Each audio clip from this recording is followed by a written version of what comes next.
In today's video, we have several more NHL prospects that have signed contracts to take a look at. Plus, we have some rumors of things we might see during the offseason, including the Boston Bruins' ability to sign some key players like Jake DeBrusk and Torrey Krug.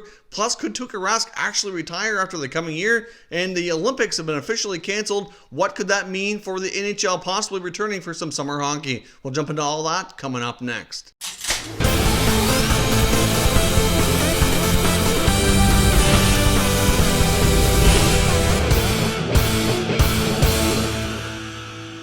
So welcome back to another video here at Top Shelf Hockey. As I mentioned, we have several things to discuss today, and I want to kick things off with several prospects that have signed NHL contracts. Some of these are rather interesting, so let's dive in and take a look at the latest NHL news. The Edmonton Oilers have signed prospect Raphael Lavoie, who was a 2019 NHL draft selection, to his entry-level contract. Of course, he played his junior hockey with the Halifax Mooseheads, but was traded near the end of the season to compete, hopefully, for Memorial Cup, which unfortunately isn't going to be happening this year. So overall, Raphael Lavoie had a pretty solid junior season and is ready to turn pro this coming season. Now, the Vegas Golden Knights have also signed defenseman Zach Whitecloud to a contract extension here as well. The contract for Whitecloud is a 2-year, one-way deal valued at $725,000 per year. Listen to comments from their GM, Kelly McCrimmon. It indicates here that they're quite pleased with his development, and they do acknowledge he can continue to improve and have a more confidence in him going forward here, which is why they give him a one-way contract. So for him to be sent down to the minors, he will require waivers to do so if he's not able to make the roster once NHL hockey here resumes. But Whitecloud has certainly improved a lot and got in enough games that they were confident enough to give him this contract here moving forward. The Minnesota Wild have signed a pair of prospects, including Adam Beckman, who was a 2019 third-round selection, who's playing with the Spokane Chiefs of the Western Hockey League, put up over 100 points this past season here. Unfortunately, before the season was suspended, he was having himself quite a year and certainly improved a lot since being drafted, and has thus got himself an entry-level deal here with the Minnesota Wild. They also signed prospect Damien Giroux, who was a fifth-rounder in 2018 as well.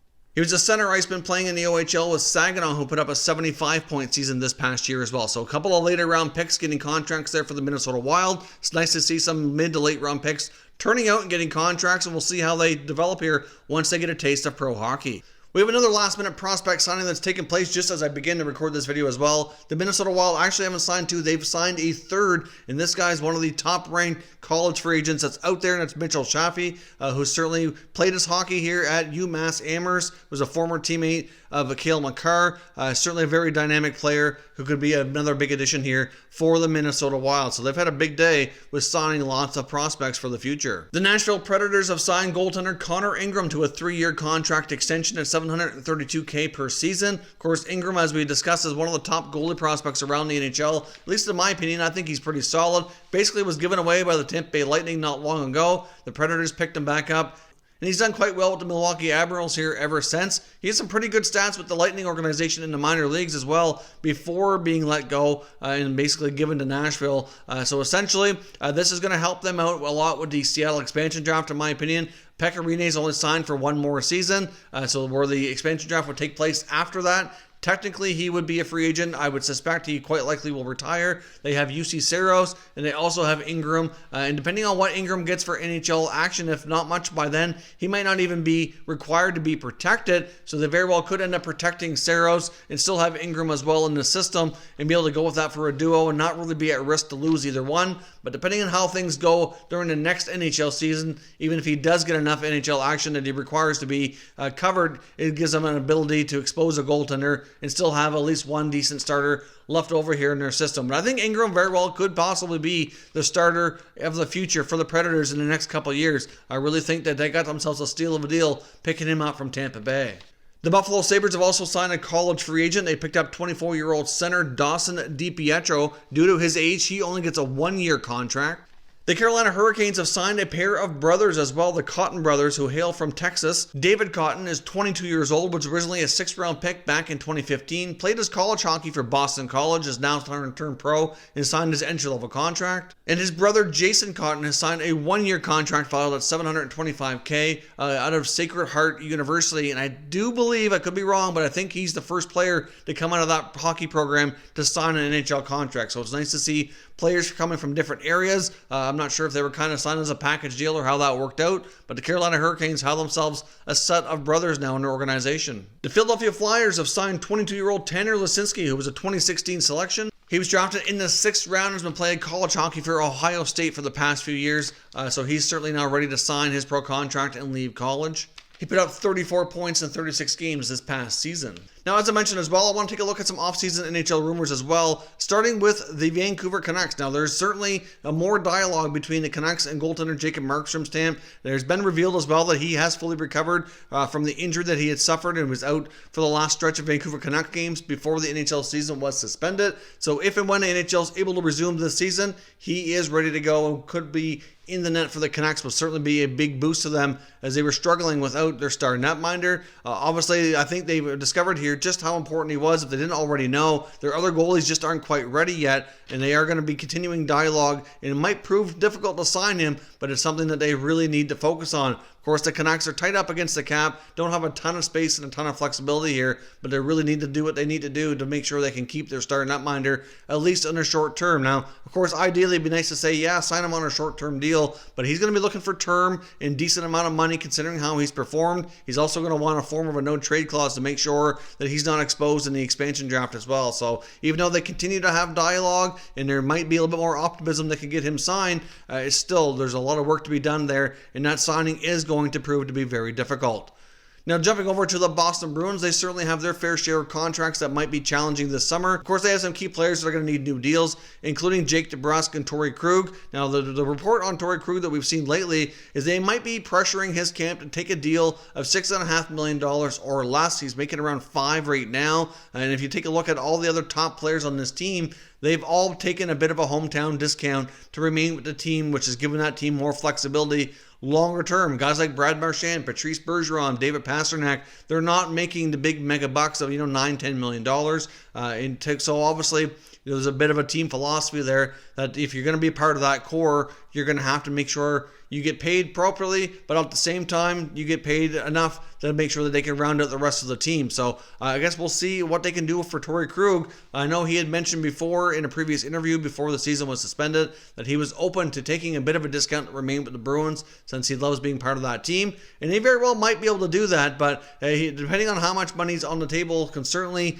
influence his decision. Now, of course, as I mentioned in other videos about some of the other top UFAs coming up this summer, the fact that there might not be playoffs, in which we're going to get into here momentarily, and that league revenues are going to be down no matter what, the salary cap is likely going to possibly be flat, maybe even could go down, and that's going to have a big impact on a lot of these free agents, which is probably going to force them to make less money, and if they're going to end up taking less money, they're more likely going to stay put where they are. So I do think that this is going to have a major impact on not being as much movement during the offseason unless teams are given the options here of doing like a compliance buyout or something to that effect to free up flexibility due to the league shutdown here for some time. So we'll see what the Bruins do, but they certainly have some complicated contracts that need to be worked out, and they should have enough room to get it all done if all the players are able to kind of make it work and kind of follow the Bruins philosophy here that we've seen from their leaders in the past. Now, staying with the Bruins, there's some possibility and some talk that Tuuka Rask could consider retirement when his contract is up, which only has one more year on the deal. Of course, their backup goalie, Jaro Halak, is heading into free agency this coming offseason, so there's no guarantee he returns as well. Yet another player they'd have to fit into the cap situation, and he's been excellent for them the past couple of years since he signed with the Bruins, and it's hard to say what the contract and money that he's going to be looking for, so hard to say if they can bring him back or not. But either way, in an interview, Tuuka Rask basically said, as far as his playing future would be, if I come back, if I'm still playing hockey, wanting some more playing time. I'll put up some comments here from that interview so you can have a quick read as I kind of give you the gist of this. Essentially, he kind of shut down the idea of going to play in Europe. He basically referenced wanting more family time and that there's no guarantee that he continues to play. Of course, that's a long ways off. Things can change. But obviously, at this point, if the Bruins were to lose their star netminder, it could have a major impact on this team, especially depending on what else they have in place for a backup between now and then. Of course, they do have some pretty interesting prospect goalies that we've discussed here recently, including guys like Vladimir as well as Kaiser and the newly signed Jeremy Swayman.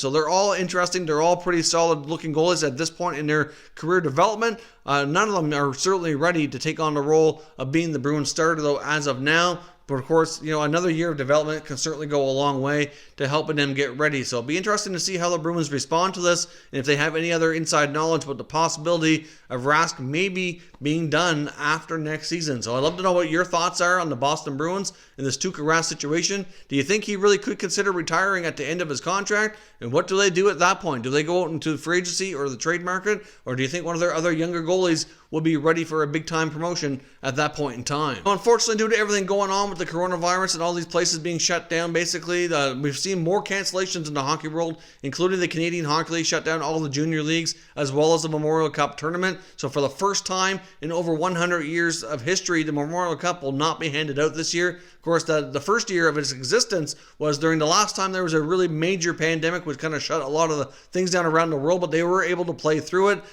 because of the timing of when the tournament took place and everything. It happened right around the time of the Spanish flu, which was pretty serious as well. And the last time that the Stanley Cup in the NHL was not given out, of course, that was prior to seeing any lockout situations. But the last time that the NHL didn't give out the cup due to something else other than a lockout. So clearly, that's a big blow to hockey, and it's really unfortunate, but it is for the best for everybody's health and well-being and safety, of course. But of course, we've also got a confirmation now that the Olympics this summer are not going to be taking place. They've been officially postponed. So that could actually benefit the NHL if they're able to do some summer hockey and summer playoffs, because obviously NBC was going to be a big provider of that for U.S.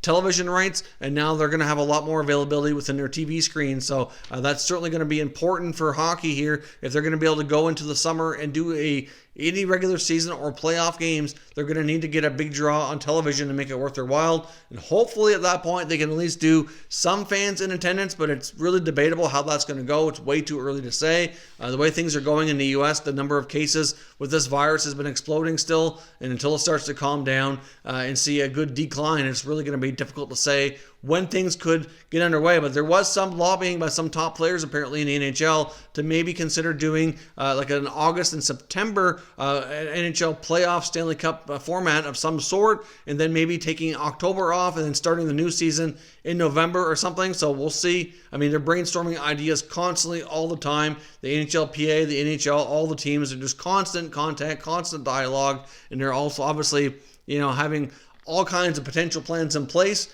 as everything evolves here with the situation, and they're kind of just crossing them out once they know they're no longer viable. And once we reach the point that they are, they'll have to hammer out what they feel is best. So there's certainly a good possibility, at least, that if they do summer hockey, the Olympics being canceled very well might benefit the NHL having a lot more options for what might be available to watch on TV, and the key stations who broadcast NHL hockey having lots of screen time available for them to showcase their games. Well, that is all for today. Let me know your thoughts and opinions and everything down in the comment section. We can continue and discuss further. If you're new to the channel, consider subscribing and turning on your notifications so you don't miss any future content, and give this video a thumbs up if you enjoyed it as well. I'd appreciate it if you did. As always, thank you for watching, and I will catch you next time.